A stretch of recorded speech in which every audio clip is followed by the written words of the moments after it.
RTI 1 vous informe. Bonsoir à tous. Dans le titre de cette édition. Le Premier ministre était ce samedi dans le village d'Aboboté. Robert Begré-Mambé a pris part à la cérémonie d'intronisation de l'honorable Arsène Diako, nouveau chef du village. Le chef du gouvernement a exhorté le nouveau dirigeant à gouverner avec mesure et discernement pour la stabilité et le développement du village. Arrivé ce samedi à Abidjan de la dépouille de la deuxième adolescente décédée au Ghana des suites d'un accident de la route à l'aéroport Félix Houphouët-Boigny de Port-Boué. La famille éplorée a reçu le soutien et l'accompagnement du gouvernement. On en parle dans quelques instants.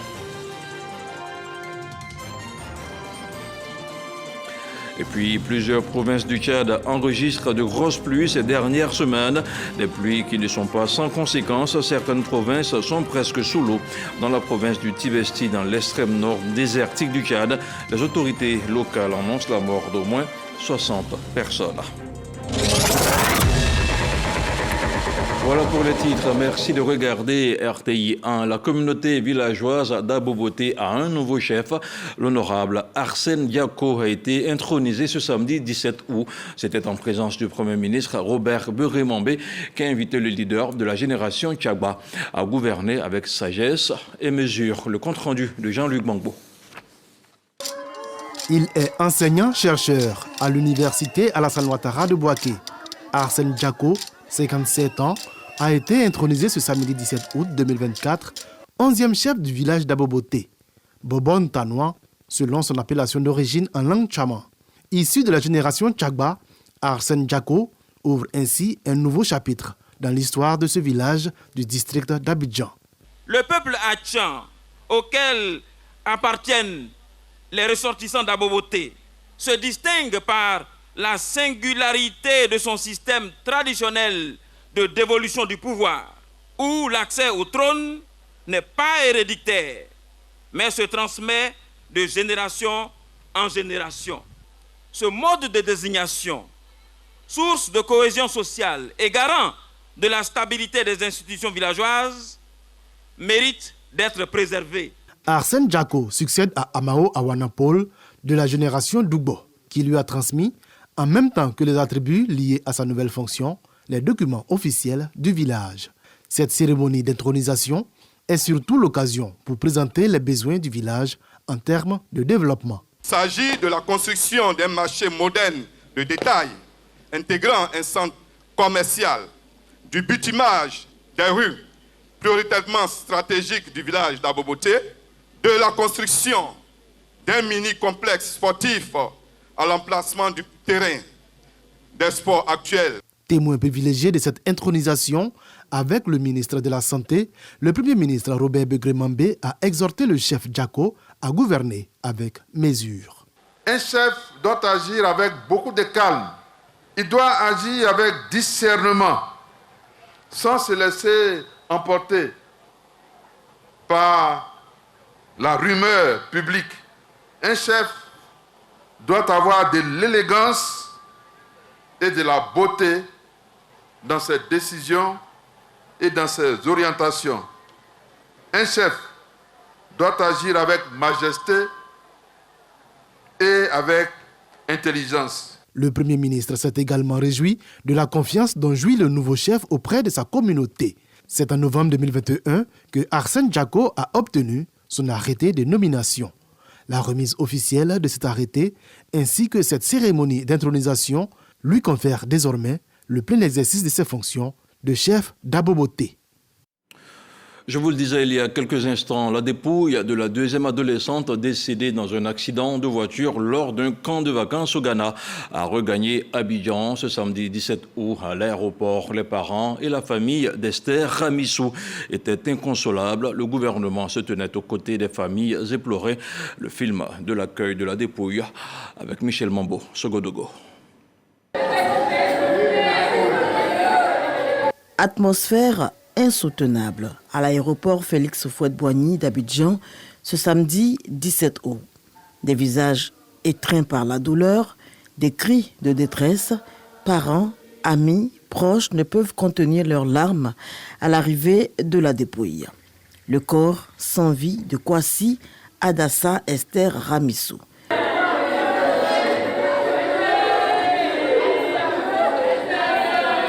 une des victimes de l'accident du car transportant des colons au Ghana le 12 août dernier.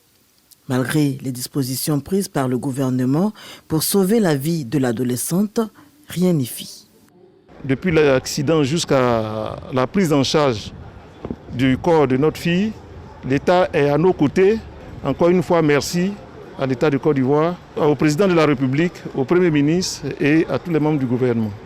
Aux côtés des familles éplorées, le représentant du Premier ministre, Robert Begré-Mambé, et celui de la ministre de la Cohésion nationale, de la Solidarité et de la lutte contre la pauvreté, Miss Belmondo Dogo, venus réitérer la compassion et le soutien du gouvernement en cette circonstance douloureuse. Monsieur le Président de la République, ayant été informé, a instruit le gouvernement et notamment Madame la ministre en charge de la solidarité de venir exprimer la compassion du gouvernement aux familles éplorées. C'est dans ce cadre-là que nous sommes là pour dire Yako aux familles. Notre présence ici marque ce soutien de l'État et surtout la nécessité de faire en sorte que nous joignons nos prières à celles qui sont faites pour que les familles soient apaisées et que le Seigneur accueille l'âme de ceux qui nous ont quittés. Le bilan du drame survenu le 12 août dernier fait état de 2 décès et 12 blessés. La dépouille de Adassa, 16 ans, a été conduite à Ivosep Trècheville en attendant le programme des obsèques. On change de sujet avec le lancement ce samedi à Yamoussoukro des concours administratifs au titre de l'année 2024. Ce sont au total 92 766 candidats qui postulent pour 375 concours ouverts.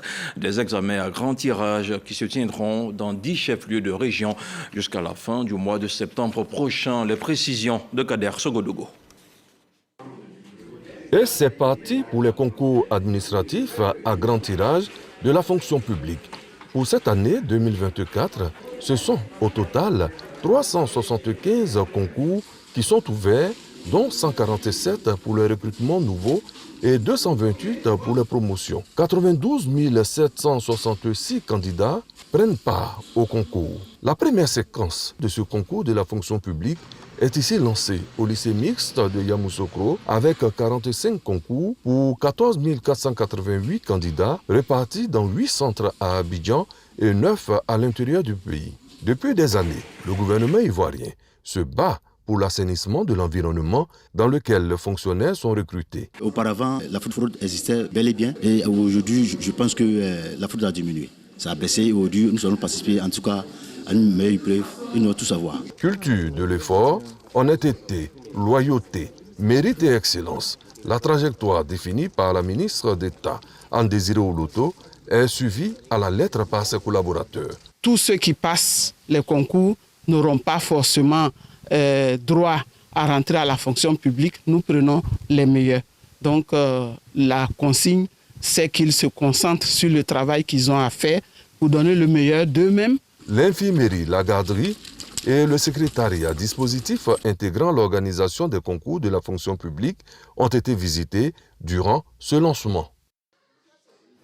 Après les Jeux Olympiques de Paris, le ministre délégué au sport s'est rendu à Washington, aux États-Unis. Haji Silasmech va nouer des contacts et profiter de l'expérience américaine. En toile de fond, il s'agit d'élaborer une meilleure politique pour le développement du sport en Côte d'Ivoire. Le commentaire de Serge Coléa. La Coupe d'Afrique des Nations continue son périple à la rencontre des Ivoiriens qui ont donné de la voix pour pousser les éléphants à la victoire finale. Le président de la Fédération ivoirienne de football, Yassine Idriss Diallo, et son équipe font partie de la délégation du ministre délégué auprès du Premier ministre chargé des sports et du cadre de vie. Maître Silas est venu présenter le trophée aux diasporas ivoiriennes et africaines aux États-Unis d'Amérique. L'ambassadeur Ibrahim Touré et ses concitoyens sont aujourd'hui heureux de toucher du doigt ce 3e sacre continental de la Côte d'Ivoire.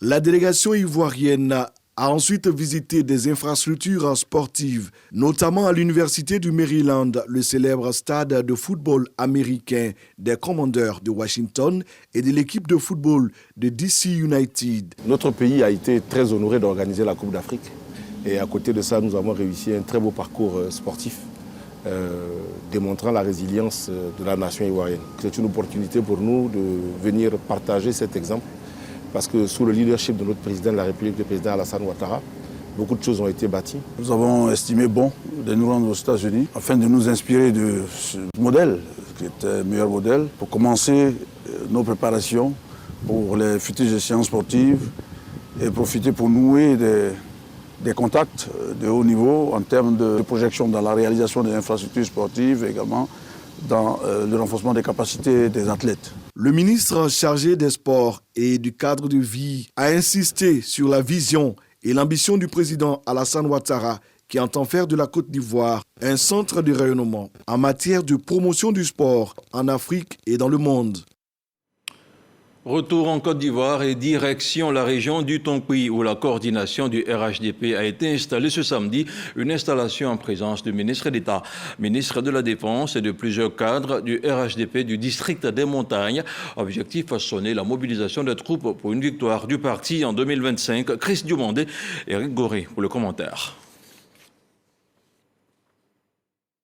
Mabrit Ouakeus, coordonnateur régional du RHDP, installé officiellement avec ses coéquipiers par Téné Birahima Ouattara, chef de délégation. Ce sont au total 116 membres qui composent cette équipe, dont la mission est de ratisser large pour le compte du parti des Oufouettistes, une mission que le coordonnateur régional entend faire avec détermination. L'appel que le ministre d'État avait lancé ici déjà à l'occasion des élections locales, c'était de resserrer nos rangs.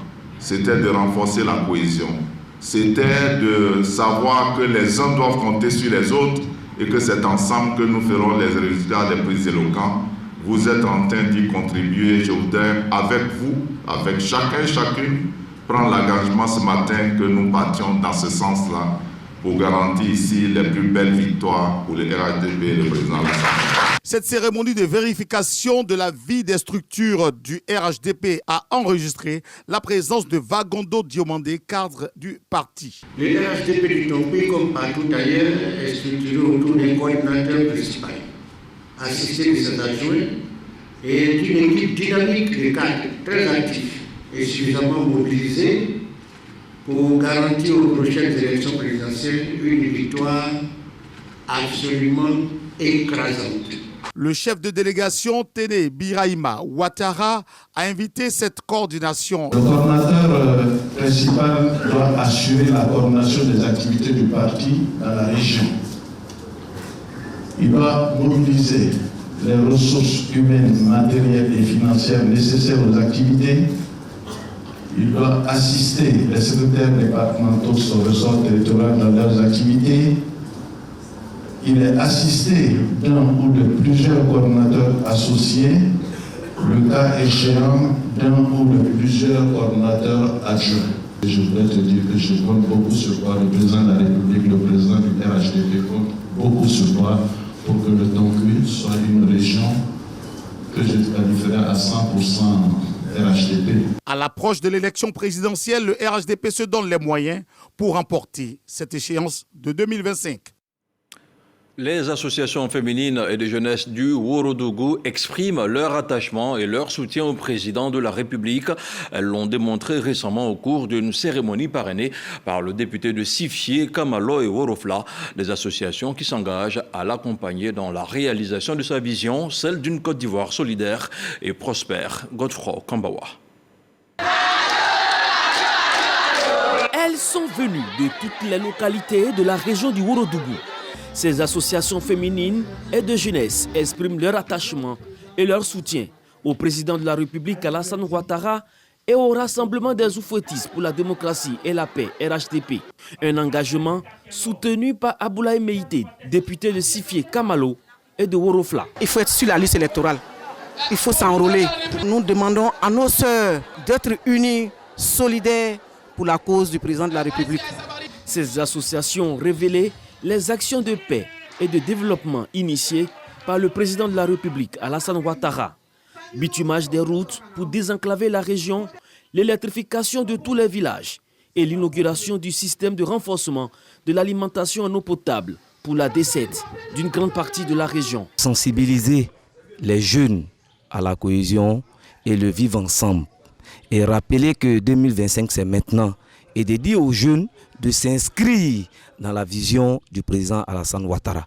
Je suis prêt pour mobiliser nos mamans, mobiliser nos parents et mobiliser les vieux pour que les gens soient sur la liste électorale. Le parrain de cette rencontre, Aboulaye Meïté, député de la circonscription, a mis en mission les femmes et les jeunes pour la victoire du RHDP en 2025.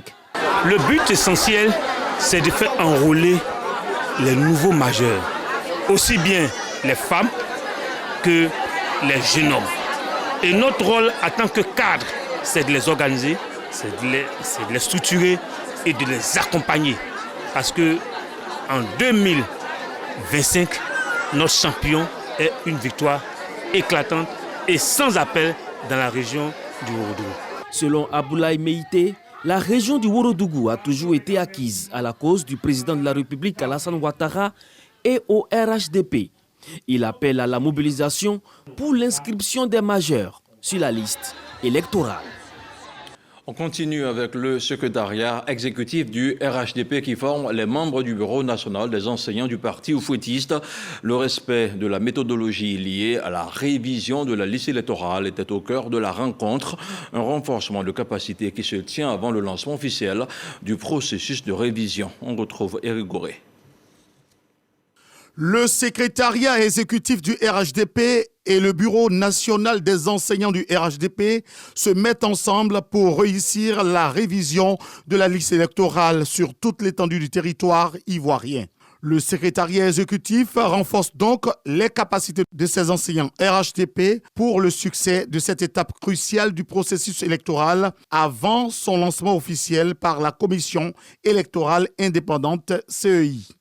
Vous connaissez l'importance des enseignants dans le dispositif politique du RHDP et c'est pour ça que nous les rencontrons aujourd'hui pour que à leur tour ils puissent rencontrer l'ensemble des militants sur le territoire national pour leur donner la formation sur le militant modèle, la formation sur la discipline, mais également leur montrer les méthodes et les techniques que nous avons arrêtées au niveau de la direction du parti pour mieux préparer, bien préparer la révision de la liste électorale. Ainsi donc, la direction du Rassemblement des oufouettistes pour la démocratie et la paix fait de la formation de ses militants une priorité pour aborder sereinement la présidentielle de 2025. Le Festival des Arts et des Cultures dans Tonkpi Nidalé remet le couvert pour l'année 2024. Le rendez-vous des cultures du peuple Dan se tiendra du 11 au 15 décembre prochain dans la ville de Mans. Culture et intégration, c'est le thème choisi pour cette 7e édition. Le reportage de Frédéric Koulaï dans un commentaire de Khalil Dumandé. Des danses du terroir du Tonkpi pour annoncer les couleurs de la 7e édition du Festival des Arts et Cultures Dan. Le Tonkpi Nidalé, ce festival initié autour des valeurs identitaires de la communauté Dan, révèle le riche patrimoine culturel de ce peuple. Les fils et filles de la région se donnent rendez-vous du 11 au 15 décembre 2024 à Mans pour les festivités. L'expression Dan, Tonkpi Nidalé, se traduit par le bonheur dans le Tonkpi et vise principalement à promouvoir et à pérenniser ce qui fait la raison d'être de cette région, à savoir l'identité culturelle Dan. L'édition 2024 se veut plus expressive, avec en ligne de mire le renforcement des brassages des cultures et des peuples. À l'honneur, les Agnis de la région du Sud Comoé et la communauté Ibo du Nigeria, résidant en Côte d'Ivoire. Le Tonkpi Nidalé est aussi l'occasion de porter des réflexions sur le développement de la région et l'insertion des jeunes. Le ministre en charge de la jeunesse annonce le financement de plusieurs projets à hauteur de 100 millions de francs CFA. Avec vos collaborateurs, nous allons travailler avec l'Agence Emploi Jeunes pour profiler tous ces jeunes et qui sont dans le domaine donc, de la culture et des arts, qui veulent entreprendre et qui ont besoin d'un financement. Comme la culture est un vecteur du développement, notamment du développement économique. Il y a toutes ces dimensions-là qui sont dans le festival. Culture et intégration, c'est autour de ce thème que sera célébré le Tongpi Nidale 2024 avec en prime des colloques, des concours culinaires ainsi que des découvertes touristiques. Merci. Divo, la capitale de la région du Lodjibois, vivre en ce moment au rythme du Djaka Festival. L'événement met en lumière la culture des peuples de la région. Une semaine durant, les visiteurs vont découvrir pour certains et redécouvrir pour d'autres la culture d'Ida, Godier et Néo. Retour sur la cérémonie d'ouverture de cette 14e édition avec Franck Quadio. Tambour. Ce cocktail culturel est servi en levée de rideau de l'édition 2024 du Djaka Festival, une vitrine du territoire d'Ida, Godier et Néo.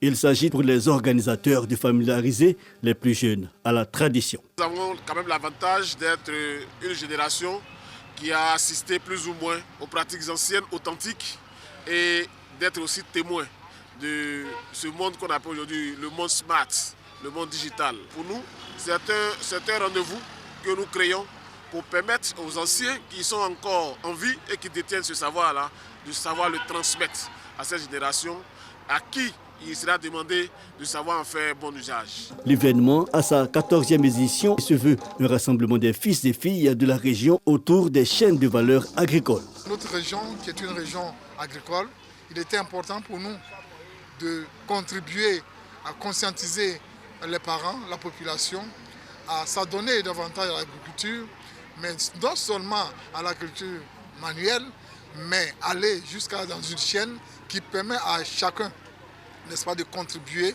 à l'autosuffisance alimentaire. Le Djaka Festival, c'est également l'occasion pour les artisans de faire montre de leur savoir. Des parures, du pagne, des chaussures y sont exposées. Toute cette exposition culturelle du Lodjibois, les festivaliers auront à la découvrir jusqu'au 18 août 2024. La finale de la 3e édition du jeu concours national Top Déco Tradi Moderne s'est achevée il y a quelques semaines déjà. Une 3e édition qui mettait aux prises 22 finalistes issus de diverses communes et régions du pays. Des candidats qui ont rivalisé de créativité et d'abnégation. Sarah Tiéméné. C'est une preuve chronométrée. Face au juré, chaque candidat dispose d'une demi-heure pour faire ses preuves.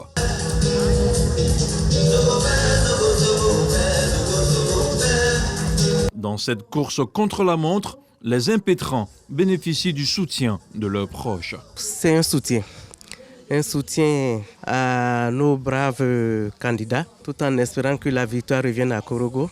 Je lui souhaite toute la chance, que Dieu fasse qu'elle soit lauréate de ce concours. Ici, seuls les passionnés de la décoration sont mis à l'épreuve. Nous voulons profiter de ce jeu, de ces talents de ces jeunes-là, pour pouvoir créer de la richesse au niveau de tout ce que nous avons comme matériel traditionnel. Et je sais qu'avec la culture que nous sommes en train de valoriser, on va encore aller de l'avant. Je leur dis bonne chance et je souhaite que vraiment le meilleur gagne.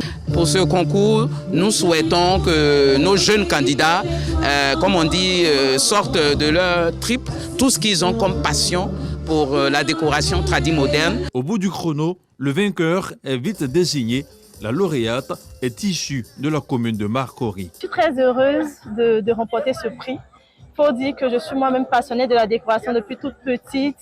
C'est quelque chose que j'affectionne beaucoup et j'envisage faire de cette passion un métier.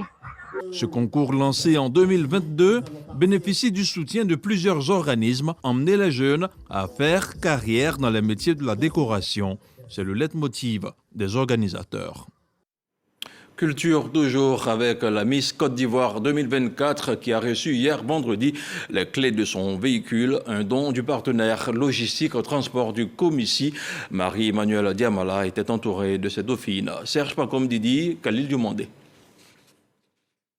Chose promise, chose due.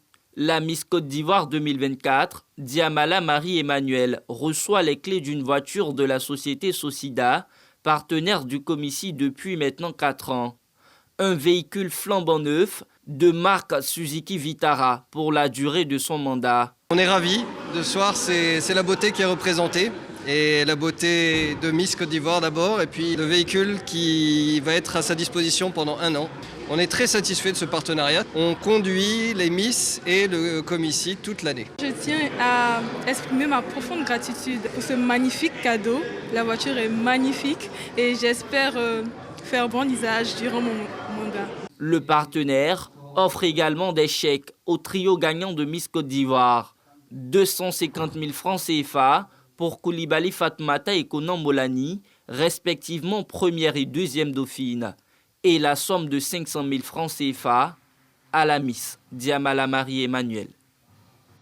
Et on termine cette édition avec l'actualité hors de nos frontières. Les 6 départements de la province du Tibesti au Tchad sont touchés par des inondations, destruction de milliers de boutiques, des véhicules emportés par les eaux de pluie. C'est le bilan donné par le gouverneur local, le général Mahmad Chonishidi. Pour les responsables de la météorologie tchadienne, les inondations dans cette province sont la conséquence des pluies torrentielles, un phénomène d'une extrême rareté qui a fait plus de 60 morts. On s'arrête ici et je vous dis au revoir. À demain, 23h pour une nouvelle édition d'Information. Bonsoir.